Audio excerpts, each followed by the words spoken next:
by the time I was alighting, the wife was waiting for me, and it's a friend of mine. She's also from campus. We're all in the same campus doing different courses. She was waiting for me, and all she did, she just asked, "Hi." And I said, "Hi." And she just hugged me for like 5 minutes. At that point, I'm like, am I making this up? Is this thing for real? Am I? So I sleep. I try and sleep. I cry a bit and then sleep because I'm so overwhelmed. I'm just like, I feel that like I was thoroughly convinced 9th December 2018 would have been my last day on this planet. And this is weird. This is strange for me, and I owe my life to very many people. This guy JJ put up a group together. I don't know how many people. And they paid for my therapy session.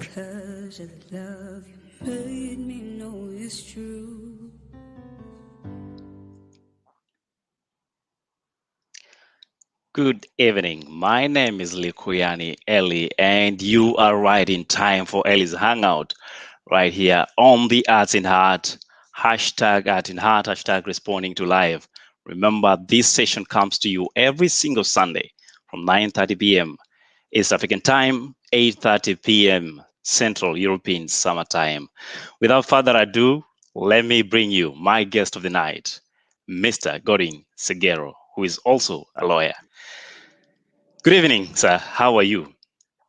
Good evening, Eli. Long time. Long time, sir. It's great to have you on Ellie's Hangout impromptu. But you know what? I always run to lawyers when I have problems. You're most welcome, Eli. Okay, but before I get things started, kindly take this opportunity to introduce yourself in a short while, and then we have this thing started. I go by the name Godwin Segero. Brought up from humble background in Kakamega, single to be precise. I happen to be the firstborn from a family of 5, although I'm alone to some extent, but we'll get into that later. Yeah, I think, and a lawyer by profession. Thank you. That is very precise. I know if you're arguing my case, I will definitely be winning. So, You should never be worried. Thank you so much. Against all odds, we get personal. We unwrap and unwind on everything, and most importantly, we get to touch lives.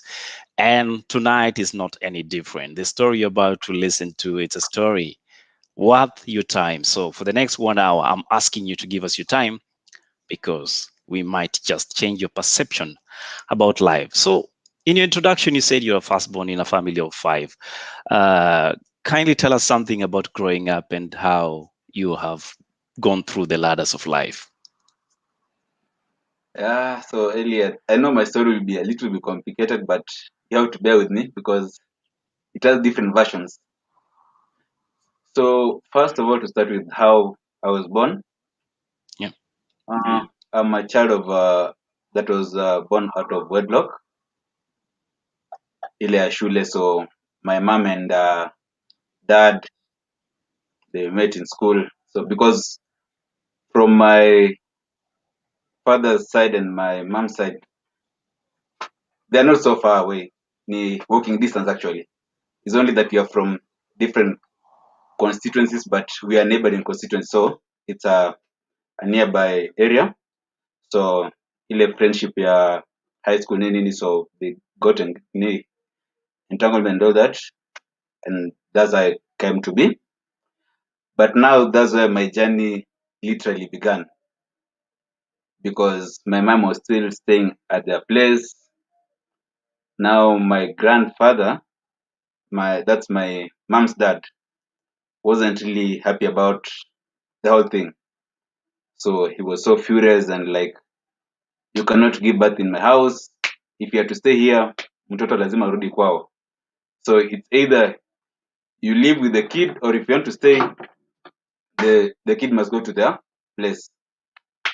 So hapo ndio drama ikaanza. My mom had, like, I was literally thrown. Not because my mom had an option, but he had very tough options to choose from. And at that moment, my dad still was young. He had just started his hustling, like not that much. So I was thrown at the age of, I don't think even I had made a year. I was that young. Even before, I think I was months old. By then, I was taken in by my great grandmom. So she's been my mother for all this while. So she took me in, like,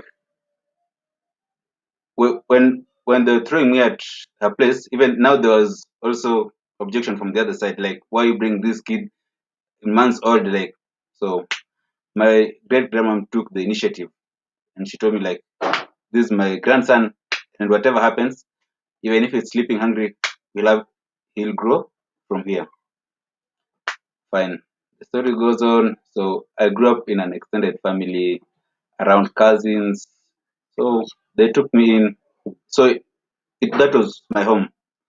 So at age around, I think 5, 6, there I started realizing. So I knew where my mom comes from. So at times when I feel there's pressure on this side, I'll escape and go at my mom's place. But then my grandmom, now my mother's mother, for her she didn't have a problem because the person with the issue was my grandfather.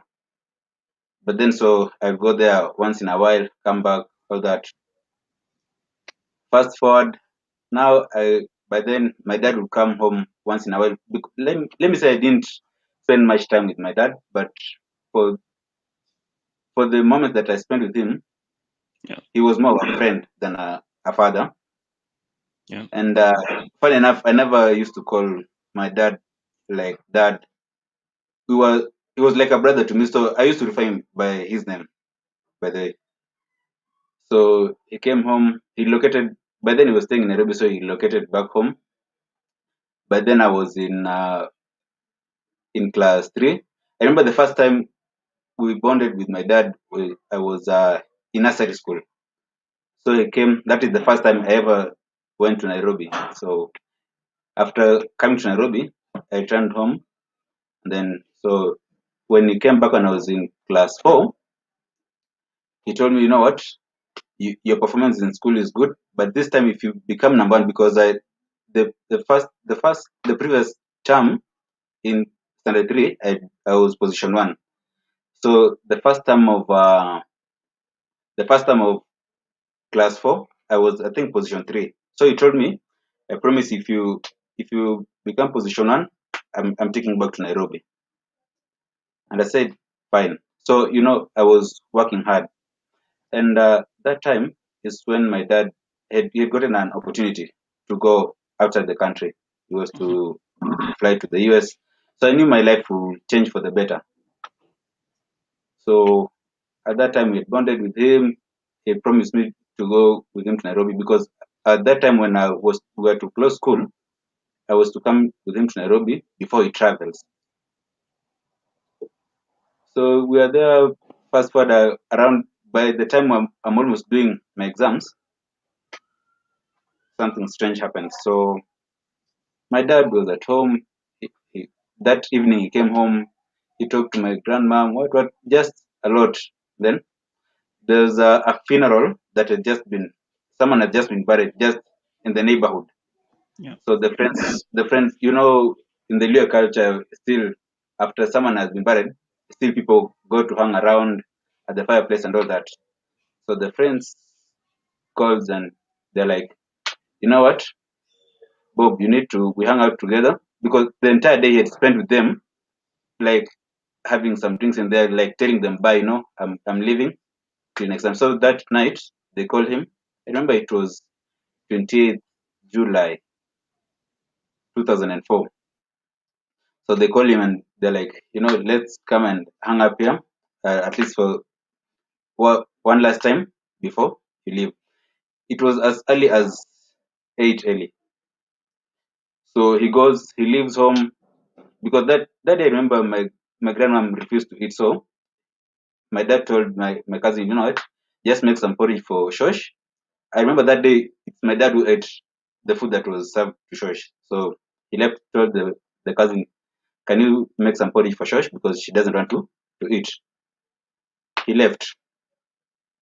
Going, the next thing, because our compound is big and we used to have dogs, so none will come from the gate. So there's a lady who came, but she has to use the fence out the other side behind Msingo High School. I know you might be knowing the place.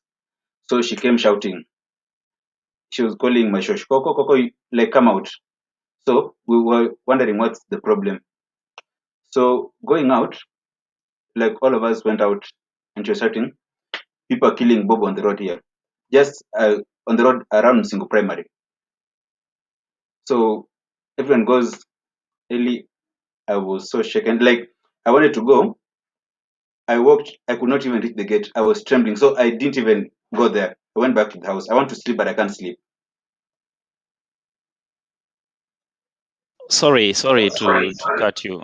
And I don't know if you can be able to enable the echo cancellation from your end, but here you are at home and somebody comes shouting as though there is something that is happening at home, and then you hear that they are trying to kill your dad. So we want to get into that discussion. As we do that, send in your comments in the comment section. Let us know what you think about the hangout, and of course remember the hashtag is @InHeart responding to life. We're going to take a short break. We'll be right back with Godi Sejero to find out what happened when they had the cry that somebody was getting killed.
And yes, welcome back. We were to fix a few things here and there. We hope it's now all set and to go.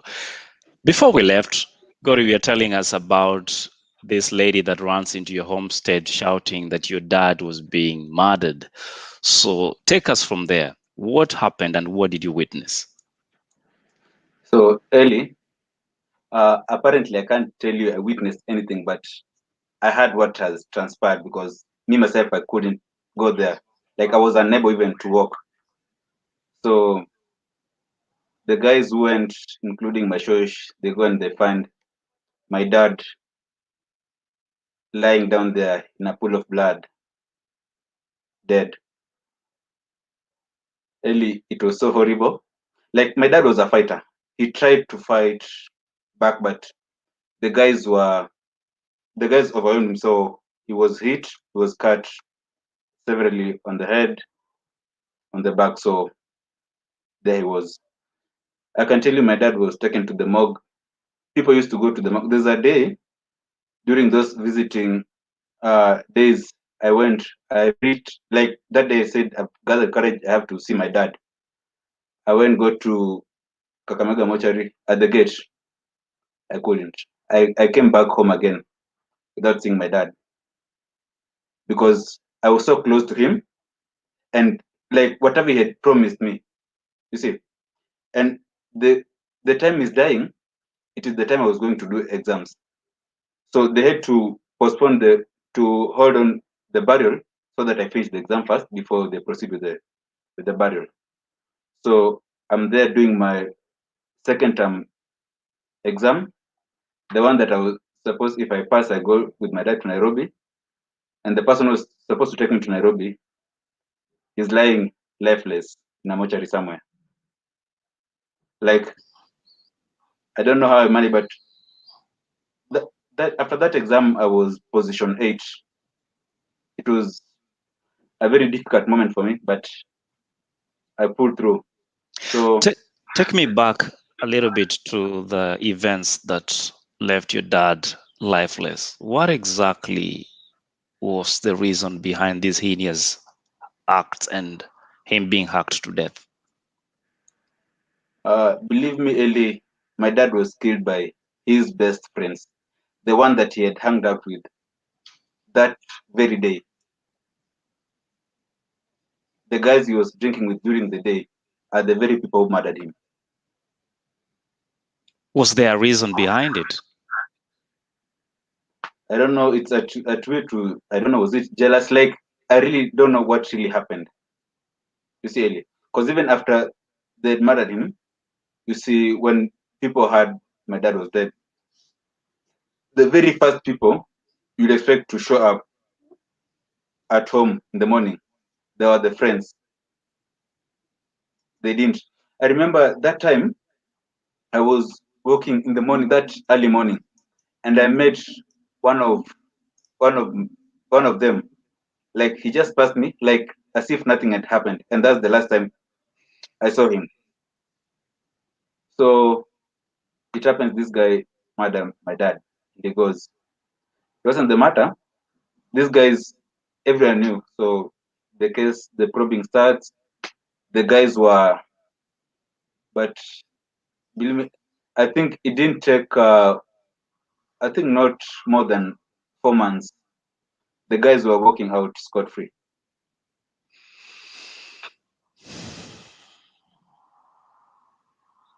Ellie, and you see, these are people who I know very well.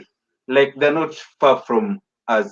So when they're released, these are people you share the same route every day when you're going to the shop, when you're going to the market. Like you share the same route. So you can imagine the trauma. You're walking and you meet this person, and you know this is the person who killed your dad.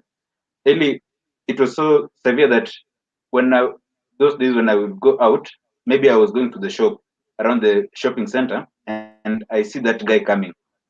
I had to come back or branch anywhere because I couldn't stand looking at someone. I know this was my dad's friend, and he's the very person who murdered him. Take me through your grieving process. Your dad is lying in the mortuary. At the same time, you have to sit your national examination from your primary school level. And you're only but left in the hands of your extended family. How was it for you? Yeah, it was. I can't say my life growing up was that terrible. Uh, Definitely there are challenges because for me, I'm this person who never enjoyed, let's say, parental love. Let's say like having that nuclear family. You can talk to your dad freely, your mom. You see, so I've always grown up with an extended family, and you see, people react different. So there's a time I used to feel like my voice is suppressed, like I cannot say what I feel because you see, already you're being done a favor. So like even if you can't make any demands or if you want something, so you have to go with what is there. If it's not there, it's not there. But one thing I want to do is to appreciate dearly my relatives, starting with my church. I celebrate her till today. She's been a mother figure to me till now. This one person I call her just to say hi, and she's like, "My son, I know you're feeling hungry. You know what? I'm going to send some stuff." You see, even at my age right now, and my uncles who stood by me, they took me through the school process and all that. I'm really indebted to them. Gori, talking of mother and mother figure, you've mentioned that your grandma has been there for you all through the time. Have you ever reconnected your mother, and is she still alive? And what kind of conversations do you have with her? Apparently, my mom is still alive, doing very well. So I reconnected with my mom. I started meeting my mom when I was after the finish. So around when I was around class 5 and so. So I used to meet with my mom. I would go to their place, meet her. But at that time, I would not go visit because she married. So with my dad, between my dad and mom, I'm the only child and the firstborn for that matter. So when I told you I come from a family of five, the other siblings are my step siblings. Understand? So it took me time. So I really didn't have that good time with my mom. So we used to meet just occasionally till now. Although right now our interaction has really grown. Like we talk a lot, and like Kitambo, where we'll just meet once in a while. Because, but one thing I'll say, I'll never blame my mom. I can't say my mom neglected me or something. It was difficult on her side as well. So one thing, as much as she wasn't there in my life when I was growing up, but I know wherever she is, she means well, and that's one thing I really appreciate. Are you by any chance angry with your maternal grandpa who saw to it that you were not fit enough to be his family and therefore you had to leave at a very young age and your mother had to give you away? Do you have anger or do you have questions for him? And if you had questions, what sort of questions do you have?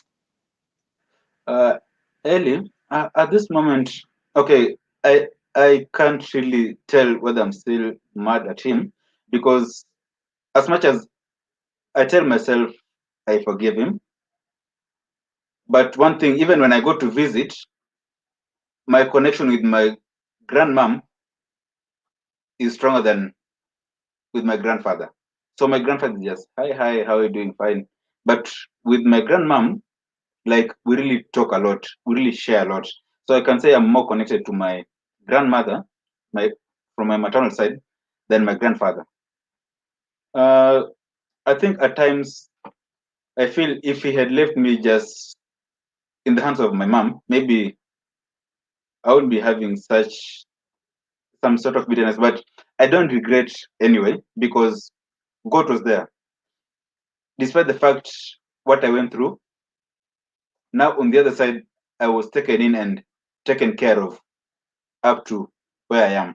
And no one has ever complained. No one has ever thought of telling me, you have to go where or throwing me out. And all my uncles and aunts who have taken care of me, like they've never questioned or rather supported me conditionally that you know what, or you see, there are people who will help you, but you feel like they're doing it, it's a favor. You understand? People want to remind you always, like, you know, we are helping you. That has not been the case with me. But at some time, I've felt lonely.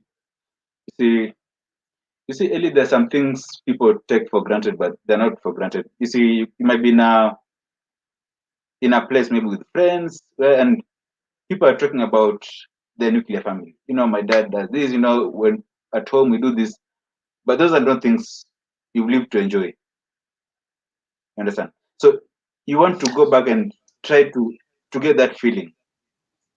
Gori, I want us to talk about that feeling of nuclear family and what it means to you as a man, and of course, more about your pursuing of further education as a lawyer. And we do that after this break. Okay, so stay tuned, send in your comments, and let's know what you think about the story we are telling tonight. Again, my guest is Gori Sigero, and I hope you're getting inspired. Kuyani Elian going out, that is Judy K, capable God. You know, sometimes it takes faith than the normal to understand some things.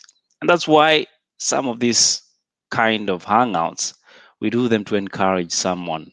My guest in studio is Godi Sejero, and he is ready for us. Before we took the break, let's go first to the comment section. Let's see what people are saying there, Godi, so that we can have the conversation with them. I'll start all the way down from Kipro, loving the song, Judy K, amen to that. And she says, Father, I don't know what to say, but respect to your grandmom and everyone who stood by you during this trying moment. And here, Fifi Pat says she's sorry for you. A lot of hugs and appreciate the fact that you are here to share your story. David Mulwa, thank you so much for coming to the show. And Jerina Shao, wow, it's been quite a long girl. Welcome to the show. How do you process that? Is the question she's asking, because your story it's beyond this. And we have Catherine Osita who says she equally sorry to hear your story, but I believe you're a strong man and that's why you're here to tell your story tonight. We have Camille Ruella who says, following Kinley Gorin is my childhood friend. We schooled together in the primary school, and for sure he got a tell to tell. Thank you so much for the support, Camille, and nice to have you on the show equally. Who else is here? Let me see. Roman Mutinda, thank you so much for tuning in. And Edel Kweyu, thank you so much. Ann Mill, we're watching. Karibu Sana. Peter Ngugi, Karibu Sana. Nancy Magan, thank you for tuning in. Victoria Nkatha, welcome to the show. Frederick Mantovani, watching from Italy. Karibu Sana. Welcome to the show. Let's go all the way down, find out if there are new comments coming through. We have Saran Jonjo who says, the more reasons why you should be kind to everyone we meet, family or not, because we don't know what battles they might be fighting or what they're going through. She's sorry to hear this and for what you went through, and thanks to you for sharing your story. I'm sure it will encourage someone somewhere. And again, Nashao, karibu sana. So for those who are joining us, we are talking to Godi Sejero, and this is a story that sometimes sends thrills through my blood and spine. But again, that is his story, and he's going to tell his story his own way. Back to you, Godi. Welcome again to the studios. Before we left, you were telling me about what we take so much for granted and normal that is not so normal. Kindly take me from there. Ellie, I usually tell people, when you have your family, your nuclear family together, maybe you have your dad, your mom, you can share what you want without anyone judging you, and you have that voice. Kindly don't take it for granted, because there are people who haven't had that luxury of someone to talk to or making demands to. So it's not that easy. But if you happen to have that family, be it your siblings or what, just appreciate them the way they are.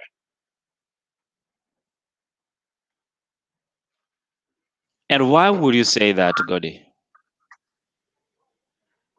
As I told you earlier, there are times I used to cry.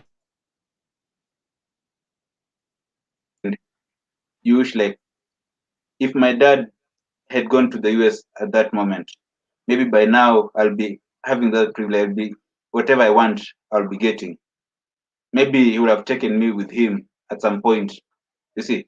But now you don't know what's going to happen. But as much as I had that sad story, I'm always thankful because I've always found the courage to continue.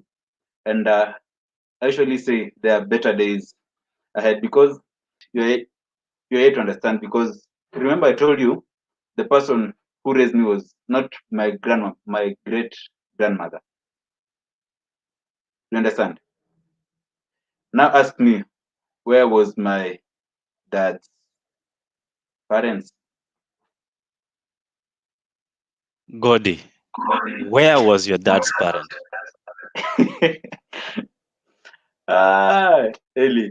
So up to now, I'm old enough to be a father, but I don't know my grandfather, my paternal grandfather. You're confusing me a little bit. Before we get confused, try and make me understand a few things. Your dad was murdered in the presence of your grandfather, I suppose. Oh, kindly explain to me this thing. It's confusing me so that I understand where you're coming from. My dad was murdered in, let's say, my great grandmother is the one who found my dad while he was dying. It's the same great grandmother who took me in when I was being thrown away by my grandfather, my maternal grandfather. Okay? So now my grandmother, paternal,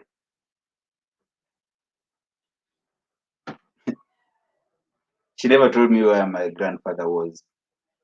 And by the time my dad was passing away, my grandmom was in the US.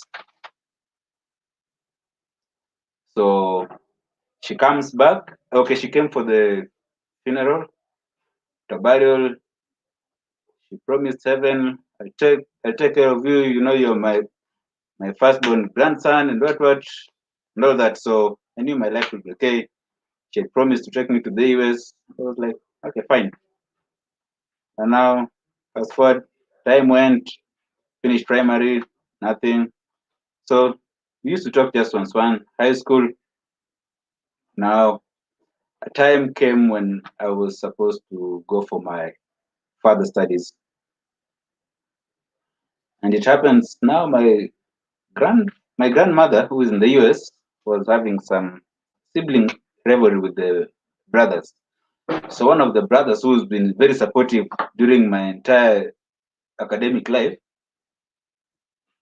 says, like, you know what, there's an opportunity, there's a scholarship for you to go to India for further studies. But now here is my grandmother, who's done nothing. She's against me going to India. She's like, you know what, if you proceed to go, then I disown you. You're no longer my grandson. Really, this was a time to choose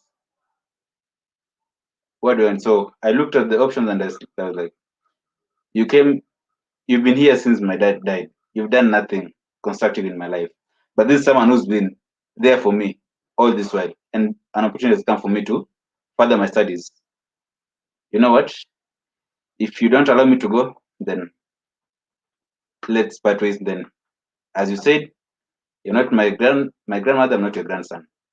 Period. So I proceeded to India. That was in back in 2013. So I'm starting a journey of 5 years in India. So I go, I start. Now, the person who was, it was some Indian guy who had asked my uncle if he can. He used to get students from here to sponsor them in India. So for the scholarship. So I go 2013, I'm in India. Now 2014, because we are a group of us, the people who are being sponsored by that, it was a church mission, Baptist church mission in India. So we were, by then we were 4 guys. So this Mzee, he was an old man. He says, you know what, because most of the guys who were on his sponsorship, he had not even met any of them. You see, like this guy just sponsoring me, and even because we are studying in different cities in India. So he plans this day, like, why don't you guys come in daily? At least we catch up. Sawa. He sends the ticket, so we are to use a train. So we go, we book a train because there was no immediate train. So the earliest that was there, it was 2 weeks. So we booked the train early. Before we traveled, that Mzee died.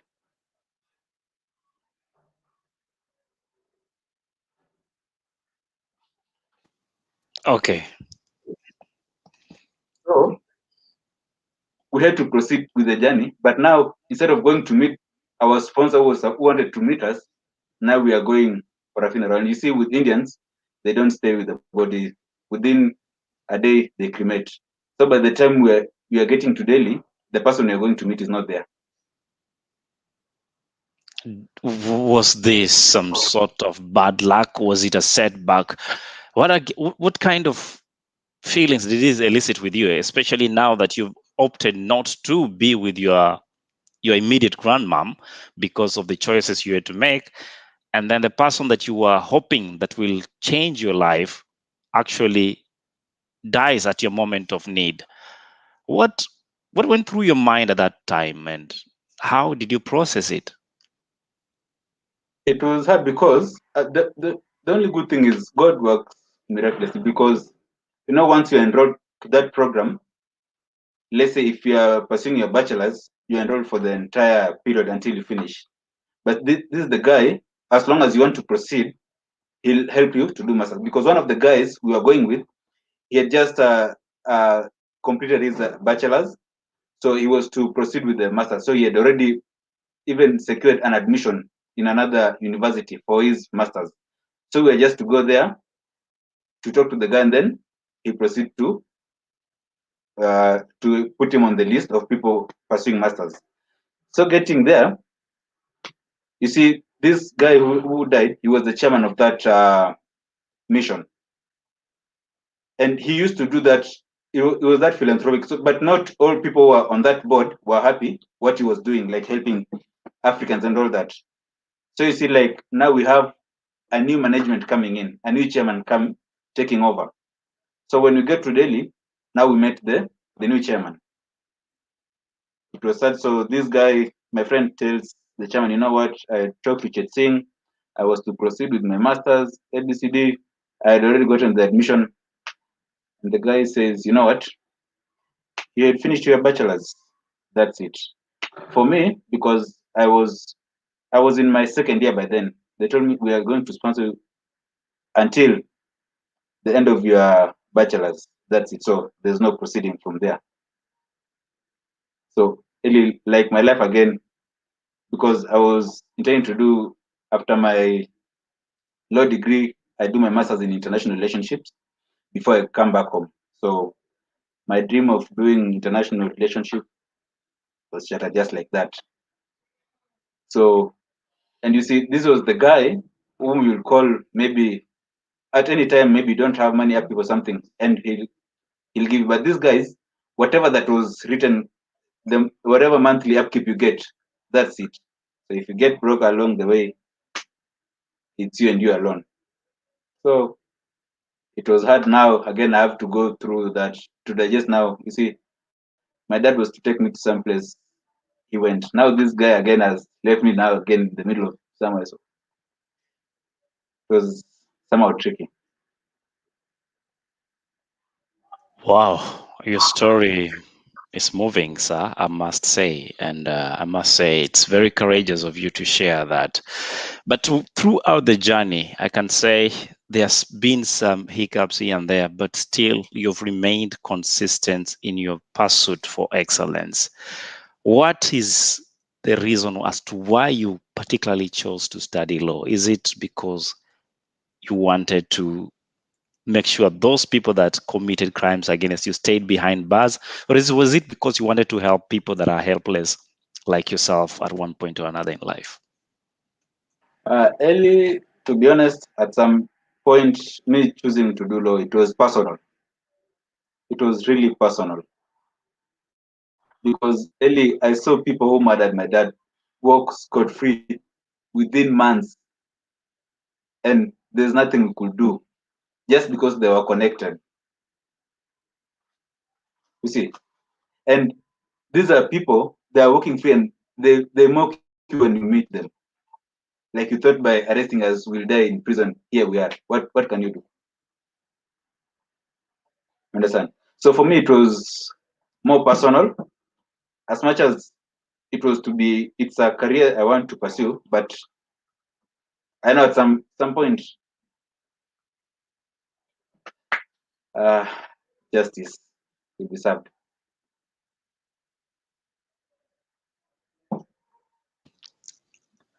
If you had an opportunity to have a different life or to reverse things, is there anything you'll have reversed in life based on your experience? Personally, no, but there are things I would want change. First, if we were to reverse life back to 2004, I wouldn't allow my dad to die. That for me, it really broke me. I think if there's something I'll reverse, that would be one of the biggest things. Because I don't think if that's done, my life would be the same again.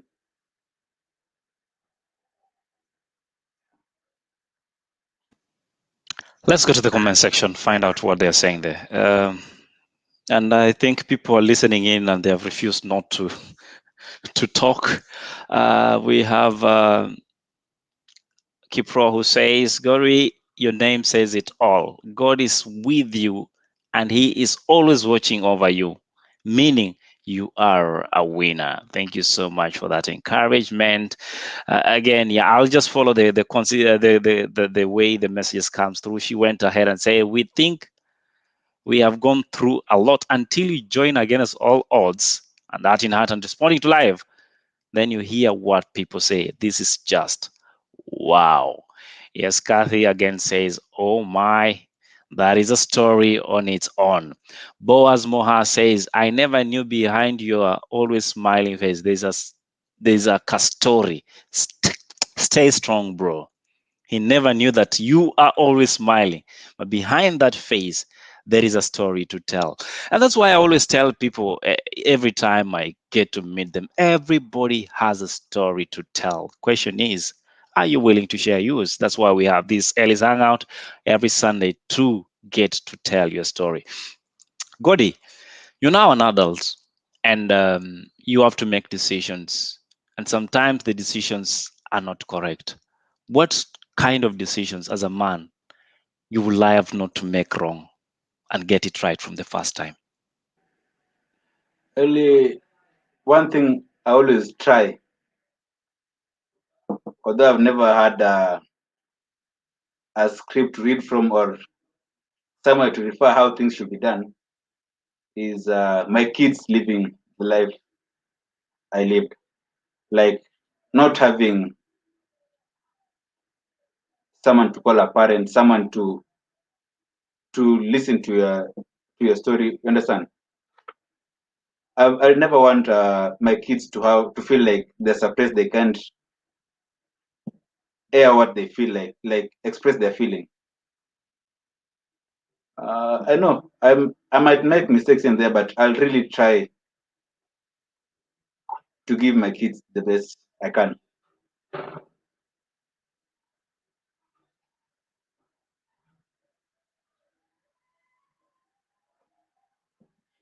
Sorry about that. I believe the most important question that every man asks is, can I be a better man? You know what has been happening in the social circle, social media and everything. What do you want to tell to parents that are missing from their children? I will call them deadbeat. Anybody could call them anything else. But what do you want to tell those parents? One thing I'll tell them is, for you it might be normal, it might seem okay, but whatever pain you're causing to that innocent life, you just don't know. It might affect them in whatever they do,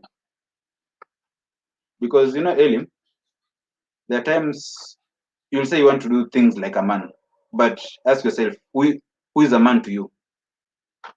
You see, like for you, maybe you grew up knowing your dad. Like there are things you want to emulate from your dad. At least that's a marking scheme. There are things you might change, but you have somewhere you look like. You see, I used to see my dad do this, but when you don't have that luxury, you're trying to figure out, and that's why you listen to many stories. You see, a man should be like this, a man should be like this, and you don't know now which side to go. Who is telling you what? You understand? So here is like you're starting from scratch. So you're trying to forge your own path as a man. So you have to be the man you want to be. Okay. Be the man that you love to be, but at the same time, remember there are children involved. And if children are involved, you always have to be a better man. So let's see who else is saying what. And for everybody that is enjoying this show, remember we do this every single Sunday. And every Tuesday, we have what we call the Men's Den. This is a place for all men to get to talk about men's stuff. So in case you've never been to the Men's Den, this is what you're missing out. Let's take a look. There will be other competing outside factors that will affect your relationship. Like you have an issue with your partner, the first thing you do, you run to your friends, you run to your sisters, you run to your peers to get advice. We have weak men out there, and there are men who are weak in all areas. So probably talking to somebody else about your sexual experiences in bed might have been their way of getting the other woman. I don't know. So I will not sit and defend that. Masculinity is the nature of a man. Do we create nature?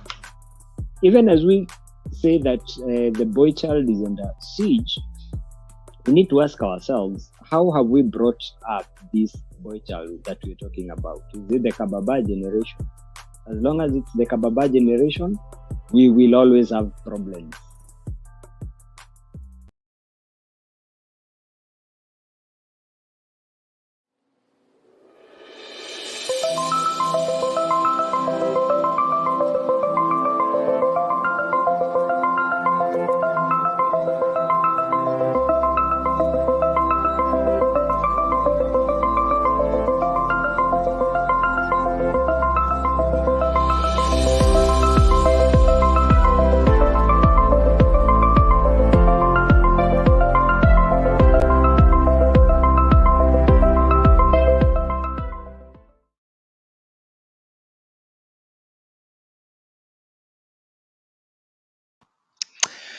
Yes, welcome back. You know what to do. Get to Wakili 101, download the app, install it, and get to know more about the very, very simple legal issues that you like addressed within your reach. So, perfect time to bring back Godi as he gives his closing remarks. So, Godi, we've heard your story. Some of them has left a lot of people with questions than answers. But let's see what they're saying before we actually allow you to give your closing remarks. Boaz says in the book of Deuteronomy 3:16 says, "Be strong and courageous. Do not be afraid or terrified because of them. Oh, the Lord, your God, goes with you. He will never leave you nor forsake you." Okay, fine. That's a good one. Thank you so much, Boaz. We have Catherine who said, "God always has favor for the kids that go through hard life when parents are not around."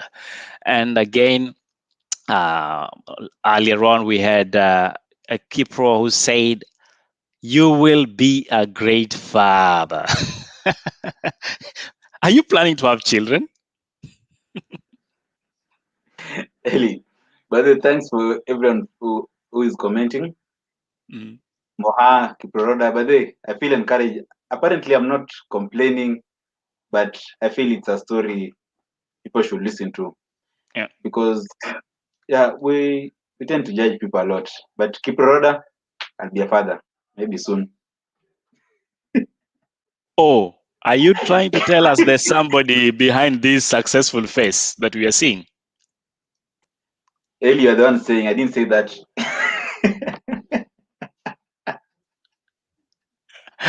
Such a perfect answer, right? You're playing the lawyer game with me. Okay, fine. I mean, for now, I'll let it pass. But I probably the ladies that are here are feeling jealous already.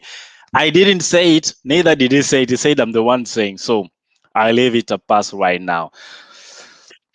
Godi, I need you to equally speak to ladies. What message do you have to ladies, especially with the relationship you had with your mom growing up?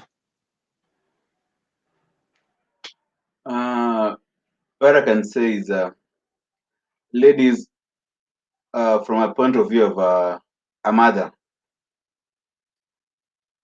I know at times it's hard. It's not their choice. Like for the case of my mom, that's why she always meant to be my best mom. I've never doubted that. But if you can, to be in your child's life, be there. It's very important. And then now, from a spouse point of view, if you have someone, the best you can do is understand them and be the pillar that they'll want to have around.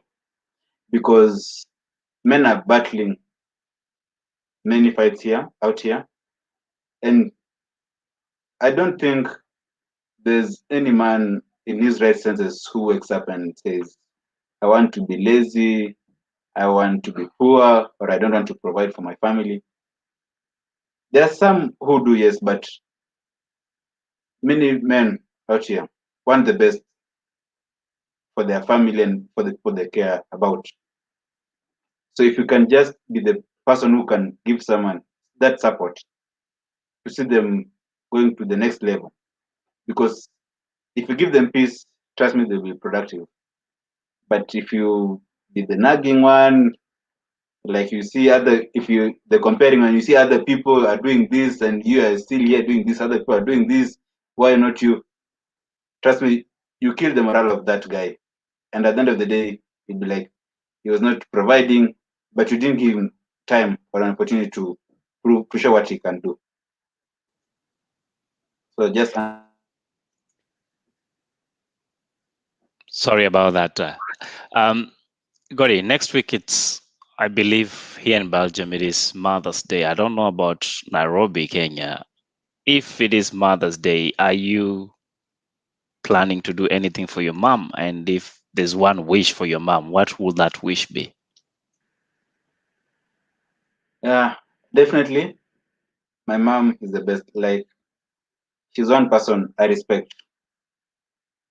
And if there's anything I wish for my mom at this moment, is for God to give her a longer life, for her to see the man that I'm growing up to be, and so that I can give her the best life, what she wanted to have, maybe what she would have wanted to have, but she never got that chance. Just to be proud of her son, that she can walk after them and tell people, this is my son. I just want to make her proud. That's all I can say.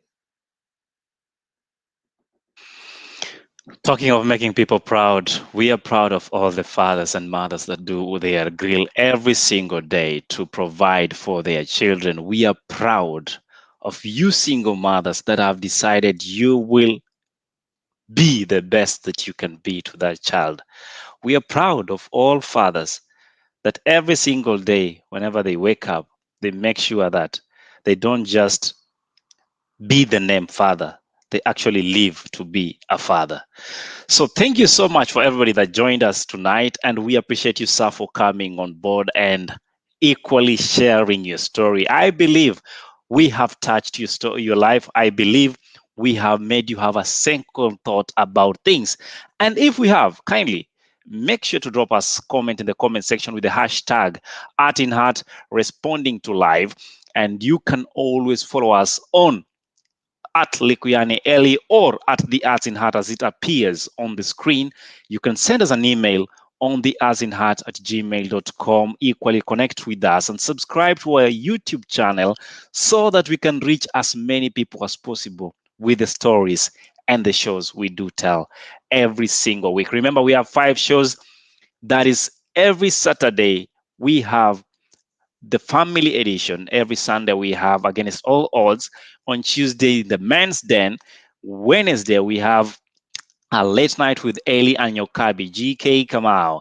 And Friday is the Art in Heart, where we get to tell you more about art, entertainment, and transformation of society through arts.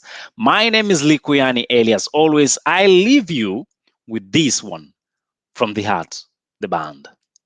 Awesome God, how many for such an awesome song, and I'm never